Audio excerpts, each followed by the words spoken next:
अभी बीच में विवाद हुआ राधा जी को लेकर कि राधा जी का विवाह इनके साथ हुआ था, ऐसा हुआ था, फिर किसी ने कहा नहीं वो कृष्ण के साथ हुआ था। तो इस विवाद को लेकर, और रियलिटी किसी को नहीं पता, बीच में भी एक सीरियल बना था राधा कृष्ण, उस सीरियल में भी इस तरीके से दिखाया गया कि राधा जी जो है वो कृष्ण के साथ हैं, द्वारका में रहती हैं, कृष्ण के साथ ही उनका विवाह हुआ। और फिर वो जो युद्ध भूमि था कुरुक्षेत्र का, महाभारत का युद्ध हो रहा है, उसमें भी राधा जी वहां पे हैं। तो मैं अब कुछ स्क्रिप्चर्स का सहारा लेकर आपको थोड़ा सा ब्रीफ में एक्सप्लेन करता हूं राधा जी का एक्चुअल में रियलिटी स्क्रिप्चर्स क्या बताते हैं। तो पहली बात कि हमारे पास दो इतिहास है जिसे हम इतिहास की कैटेगरी में डालते हैं, जिसे हम कहते हैं कि ये वास्तविक में घट चुका है। एक है रामायण और एक है महाभारत, ये दो इतिहास हैं। 4 वेद हैं और 18 पुराण। अब इन्हीं पुराण, मुख्य 18 के बाद और भी पुराण है, जैसे श्रीमद् देवी भागवत जो है, कालिका पुराण, सरस्वती पुराण, ये सब भी पुराण है, लेकिन ये 18 पुराण की श्रृंखला में नहीं आते। पुराण तो बहुत सारे हैं, लेकिन जो मुख्य है, जो वेदव्यास द्वारा रचित है, कृष्ण द्वैपायन वेदव्यास द्वारा रचित है, वो 18 ये पुराण है। बाद में और भी वेदव्यास हुए। वेदव्यास एक उपाधि है, उन्होंने अलग अलग पुराणों की रचना की। तो जो इतिहास है महाभारत, उसमें राधा जी का कोई जिक्र नहीं है। अब जो ये कहते हैं, जो बताते हैं कि राधा जी सर्वश्रेष्ठ हैं और उस परम शक्ति का अवतरण हुआ है राधा जी के स्वरूप में, तो अगर इतनी बड़ी शक्ति का अगर अवतरण हुआ है राधा जी के रूप में, तो इतिहास में तो वर्णन होना चाहिए। जिस तरीके से ये प्रोजेक्ट करते हैं तो इतिहास में वर्णन होते, परंतु इतिहास में महाभारत में कोई वर्णन नहीं है। दूसरा, जो श्रीमद् भागवत है, ठीक है, तो श्रीमद् भागवत के अकॉर्डिंग भी राधा जी का कोई मेंशन नहीं है। अब मैं श्रीमद् भागवत के कुछ प्रसंग को आपको बताता हूं कि श्रीमद् भागवत में बहुत स्पेसिफिकली छोटी छोटी चीजों का डिटेल बहुत अच्छे से मेंशन है। जैसे पूतना का जो मेंशन है, पूतना का पूर्व जन्म में क्या थी वो तक मेंशन है। एक प्रसंग मिलता है जहां पे कृष्ण जी ने 2 पेड़ों को उखली से जो टूटा था, उनसे 2 जो देव निकले थे, उनके पूर्व जन्मों का मेंशन है। मतलब सिर्फ उस कथा उतनी ही तक नहीं है जो कृष्ण ने लीला की है, उसके पीछे जो कारण थे, जो घटनाएं जिनके साथ जो घटी है, उनके भी पूर्व जन्मों का मेंशन हमको श्रीमद् भागवत में मिलता है। हमको गोपियों का जिक्र मिलता है, गोपियों ने किस तरीके से देवी कात्यायनी की आराधना की वो जिक्र मिलता है।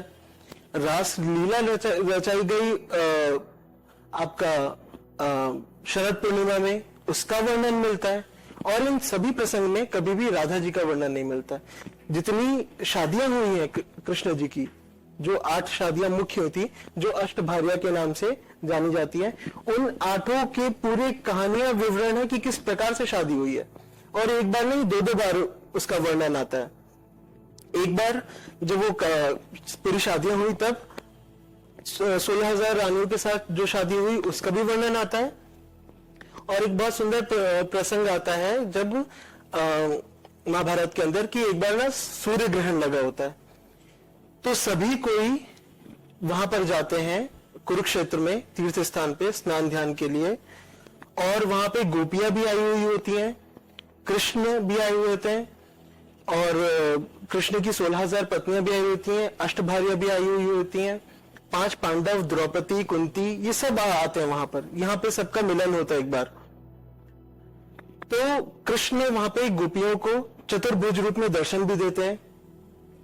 फिर बाद में द्रौपदी का अष्टभार्याओं के साथ संवाद होता है, और अष्टभार्या और 16,000 रानियां भी बताती भी है कि हमारा, द्रौपदी उनसे प्रश्न करती है कि आपका क्या ऐसा कर्म था, आपका ऐसा क्या सौभाग्य था कि कृष्ण आपके पति रूप में आपको प्राप्त हुए।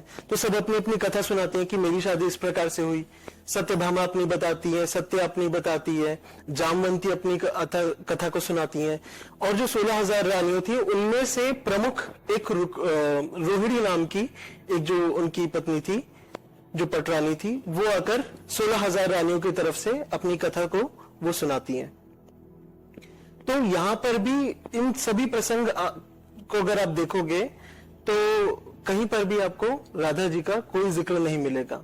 और रही बात कृष्ण जी की जो सबसे मनपसंद जो प्रिय उनकी भार्या थी वो थी सत्यभामा।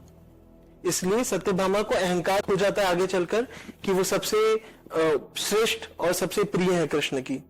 सत्यभामा जी का अहंकार होना भी स्वाभाविक था, क्योंकि सत्यभामा के साथ वो युद्ध पर भी जाते थे, सत्यभामा को के साथ वो विहार करते थे, भ्रमण करते थे। कई बार महाभारत में ऐसा प्रसंग आया है कि वो सिर्फ सत्यभामा के साथ गए हैं पांडवों से मिलने के लिए, द्रौपदी के साथ मिलने गए हुए। तो सत्यभामा को कहीं ना कहीं वो स्पेशल मिला है, उस तरीके का व्यवहार, उस तरीके का बाकी रानियों से हटकर एक जो सम्मान होता है, जो प्रेम होता है, वो मिला है। और दक्षिण भारत में आप देखोगे जो ऐतिहासिक मंदिर हैं, वो मंदिर हुआ करते थे सत्यभामा कृष्ण, रुक्मणी कृष्ण के मंदिर होते थे। कुछ कुछ मंदिर ऐसे होते थे कि रुक्मणी सहित सत्यभामा वेणुगोपाल टेम्पल, सत्यभामा और रुक्मणी के साथ वेणुगोपाल, वेणु मतलब होता है संस्कृत में बांसुरी और गोपाल मतलब कृष्ण। तो सत्यभामा के सहित, रुक्मणी के सहित जो कृष्ण भगवान है, क्योंकि आप विष्णु जी के भी कई बार आप देखोगे कि रुक्मणी जी जो है वो लक्ष्मी का स्वरूप है और सत्यभामा जो है वो भूदेवी है, वो पृथ्वी देवी है। तो नारायण के साथ ये हमेशा दो रहते हैं, तो कृष्ण भी नारायण के अवतार है, तो उनके साथ लक्ष्मी और पृथ्वी, नहीं तो रुक्मणी और कृष्ण तो रहते ही हैं। राधा कृष्ण के मंदिरों का इतना प्रचलन था ही नहीं। भारत का सबसे पुराना जो मंदिर है कृष्ण जी का, गुरुवायूर में, वहां पे कृष्ण जी अकेले हैं। तो या तो कृष्ण जी अकेले होते थे या तो फिर वो रुक्मणी के साथ होते थे, जैसे विठल रुक्मणी जी का जो मंदिर है। 16वीं शताब्दी में चैतन्य महाप्रभु ने डिस्कवर नहीं किया, रीडिस्कवर किया वृंदावन को। और उसके बाद बहुत सारे फिर हरिदास, वल्लभाचार्य जैसे ये महान महान संत हुए, और फिर एक वैष्णवों का जो भक्ति मूवमेंट जिसे कहा जाता है ना, वो शुरू हुआ। वहां के बाद वृंदावन की महिमा के बाद राधा भक्त या राधा को लोग समझने लगे। वृंदावन की एक खासियत है, मैंने अच्छे अच्छे लोगों को वहां पे जाकर रूपांतरित होते हुए देखा है, कृष्ण की भक्ति में आते हुए देखा। तो वृंदावन में वो बात है कि वहां पे जाते हुए आप राधा को, कृष्ण को महसूस करना शुरू कर देते हैं और आपके भीतर में वो प्रेम उमड़ने लगेगा। अब आते हैं राधा जी पर। राधा जी के बारे में पुराण इत्यादि में क्या वर्णन मिलता है? तो ब्रह्म वैवर्त पुराण के अंदर में आयन घोष, और कहीं कहीं जगह उनका रायण करके नाम है, वो राधा जी की उनके साथ शादी हुई थी। अभी लोग इसको अप्रामाणिक मानते हैं, लेकिन वास्तविक में उनकी शादी उनके साथ हुई थी, ऐसा ब्रह्म वैवर्त पुराण में लिखा है। श्रीमद् भागवत के अनुसार जब कृष्ण ने वृंदावन को छोड़ा, मथुरा गए, वो दोबारा कभी लौट कर आए नहीं, और उस समय उनकी आयु थी 11 वर्ष के आसपास। वो दोबारा कभी लौट कर वृंदावन अपने जीवन काल में नहीं आए। और फिर जब वो मथुरा छोड़े तब वो जीवन में कभी दोबारा लौट कर मथुरा नहीं आए। तो ये कृष्ण का एक स्वभाव भी है कि वो कभी पीछे मुड़ के आते नहीं थे।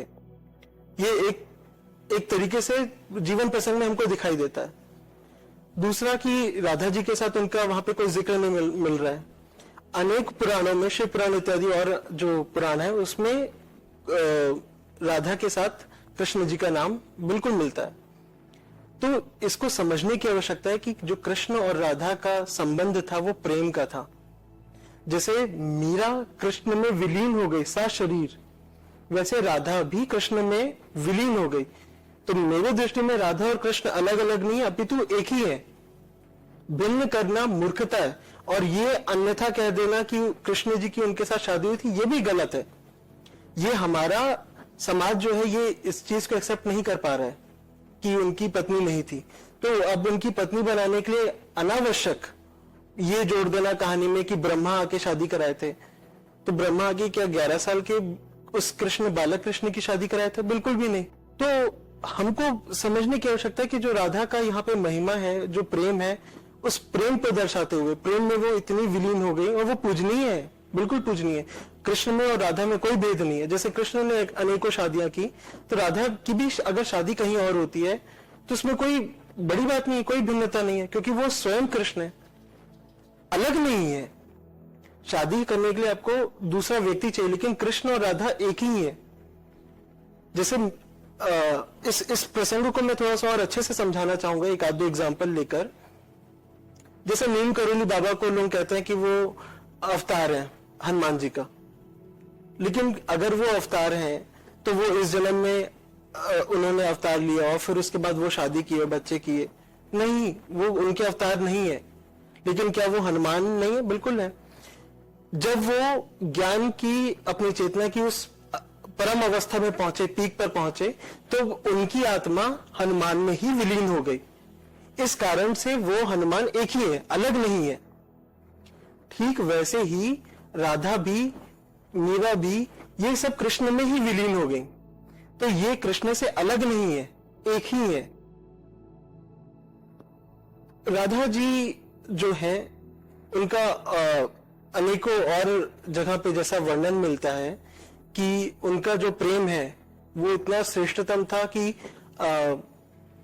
उद्धव उनसे आकर सीखे थे प्रेम के बारे में। कृष्ण उन्हें प्रेम और क्योंकि वो ज्ञानी तो थे, उनके पास ज्ञान तो पूरा था, लेकिन प्रेम को वो नहीं समझ पा रहे थे, तो कृष्ण भी उनको नहीं समझा, उनको अपने जो दूसरा स्वरूप है राधा के पास भेजा। और अगर वो कृष्ण से राधा का विवाह हो जाता तो कहीं ना कहीं बात बहुत इतनी वैल्यूबल नहीं रहती, क्योंकि कृष्ण आपको जीवन के बहुत सारे नियमों को, समाज के नियमों को तोड़कर एक आदर्श आपके सामने एक लाइफ लेसन रखते हैं। जैसे वो पूरे सामर्थ्य होने के बाद भी वो रण छोड़ देते हैं, चाहते तो वो समय भी कर सकते थे। तो जो समाज की जो धारणाएं थी, जैसे होता था ना कि क्षत्रिय कभी पीछे नहीं हटता है, अगर उसको युद्ध का निमंत्रण दिया जाए तो उसको स्वीकार करना ही पड़ेगा। तो इस तरह की जो धारणाएं थी समाज की, उन सभी धारणाओं को तोड़ा। प्रेम के जो हमारी धारणाएं थी कि विवाह के बंधन में प्रेम, उस धारणा को भी उन्होंने राधा के स्वरूप में तोड़ा। तो वो सारे आपके नियमों के परे हैं, परमात्मा हर नियम के परे है, और वो पूर्ण अवतार आपको यही दर्शा रहे हैं। लेकिन हमारी जो निम्न सोच है, जो बंधन में सोचती है और सोचता है कि ये समाज में गलत उदाहरण जाएगा, इस कारण से उन्होंने ये कहानियां गढ़ना शुरू कर दी और राधा को कृष्ण के साथ एक विवाह संबंध में जोड़ना शुरू कर दिया।